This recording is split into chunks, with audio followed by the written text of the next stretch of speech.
Hello everyone, I am श्रुति गुप्ता और आज हम डिस्कस करने वाले हैं वर्चुअल बेस क्लास के बारे में। तो सबसे पहले यह समझने की कोशिश करते हैं कि वर्चुअल बेस क्लास है क्या या उसकी ज़रूरत क्यों होती है। तो वर्चुअल बेस क्लास की ज़रूरत मल्टीपल इनहेरिटेंस में क्रिएट होने वाली एक एम्बिग्युइटी के कारण होती है। अब ये एम्बिग्युइटी है क्या मल्टीपल इनहेरिटेंस में? मल्टीपल इनहेरिटेंस में हमने पढ़ा था कि हम मल्टीपल बेस क्लास से एक नई डेराइव क्लास क्रिएट कर सकते हैं। जैसे अगर यहाँ देखें तो D1 एंड D2 ये दो बेस क्लास हैं जिससे एक नई क्लास डेराइव हो रही है D3। लेकिन अगर इस तरह से मल्टीपल बेस क्लास का यूज हम कर रहे हैं तो इस मल्टीपल बेस क्लास में हो सकता है कि ये क्लासेस एक सिंगल बेस क्लास से डेराइव हुई हों। यानी यहाँ बेस क्लास है और इससे दो क्लास बनी है D1 एंड D2 और वापस D1 एंड D2 से एक नई क्लास डेराइव की जा रही है D3। अब यहाँ प्रॉब्लम क्या होगी?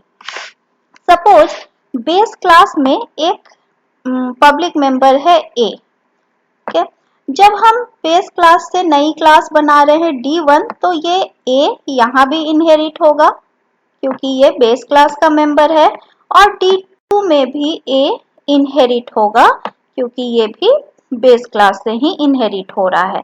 अब जब हम D3 में A को एक्सेस करने की कोशिश करेंगे तो कंपाइलर को D3 में A की दो कॉपी मिलेगी, एक वाया D1 और दूसरा वाया D2। यानी D3 के पास A की दो कॉपी पहुंच जाएगी और यहाँ कंपाइलर समझ नहीं पाएगा कि D1 वाले A की वैल्यू यूज करनी है या D2 वाले।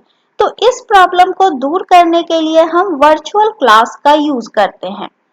वर्चुअल क्लास बनाने के लिए हम वर्चुअल कीवर्ड का यूज करते हैं। यानी जब हम नई क्लास बनाने जा रहे हैं हम अपने बेस क्लास को वर्चुअल डिक्लेयर कर सकते हैं।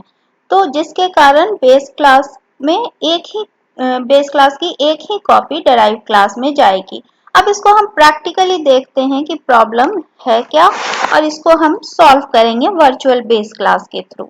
यहाँ मैंने वही एग्जाम्पल लिया है जो अभी हम लोगों ने डिस्कस किया था। क्लास बेस से दो नई क्लास बन रही है D1 and D2। Class base का पब्लिक मेंबर है A और D1 इनहेरिट हो रहा है बेस क्लास से, इसका मेंबर है B।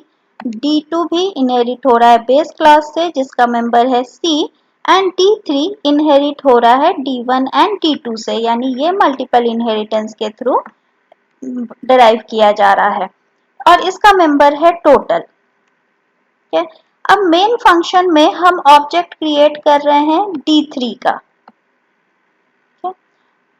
और इस ऑब्जेक्ट के थ्रू A, B, C की वैल्यू हम इनिशियलाइज कर रहे हैं। A किसका मेंबर है बेस क्लास का, B किसका मेंबर है D1 का एंड C है D2 का। तो तीनों की वैल्यू इनिशियलाइज कर रहे हैं। तीनों पब्लिक मेंबर हैं हर क्लास के, तो इसको हम क्लास के बाहर एक्सेस कर सकते हैं और ये तीनों मेंबर D3 में डिराइव हो रहे हैं। अब हम ob.total A, B, C तीनों की वैल्यू को ऐड कर रहे हैं और टोटल की वैल्यू प्रिंट कर रहे हैं।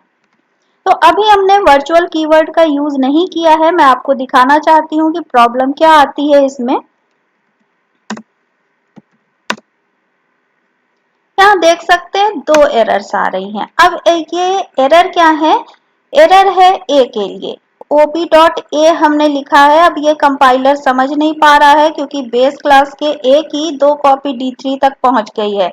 अब ये समझ नहीं पा रहा है कि D1 वाले A को एक्सेस करना है या D2 वाले। यहाँ भी हम लोगों ने ob.a लिखा है तो दूसरा एरर इसके लिए है। इसको अगर हम वर्चुअल क्लास के थ्रू सॉल्व नहीं करना चाहते हैं तो एक और तरीका है। यहाँ हम क्लास का नाम लिखें कि किस क्लास के थ्रू हम इसकी वैल्यू एक्सेस करना चाहते हैं। तो D1::A यानी A की वैल्यू किस क्लास से एक्सेस होगी D1 के थ्रू। तो हम इसे इस तरीके से भी सॉल्व कर सकते हैं।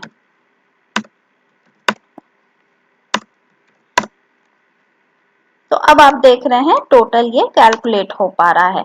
लेकिन इसमें प्रॉब्लम क्या है? अगर एक वेरिएबल को सिर्फ हमें इस तरीके से सॉल्व करना है एक वेरिएबल की प्रॉब्लम को, तब तो ठीक है, हमने क्लास का नेम स्पेसिफाई कर दिया। लेकिन बहुत सारे अगर मेंबर्स हैं तो हमें हर मेंबर में ये स्पेसिफाई करना होगा।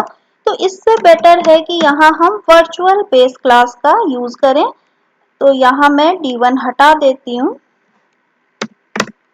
अब यहाँ हम वर्चुअल बेस क्लास बनाते हैं। तो वर्चुअल कहाँ लिखना होगा?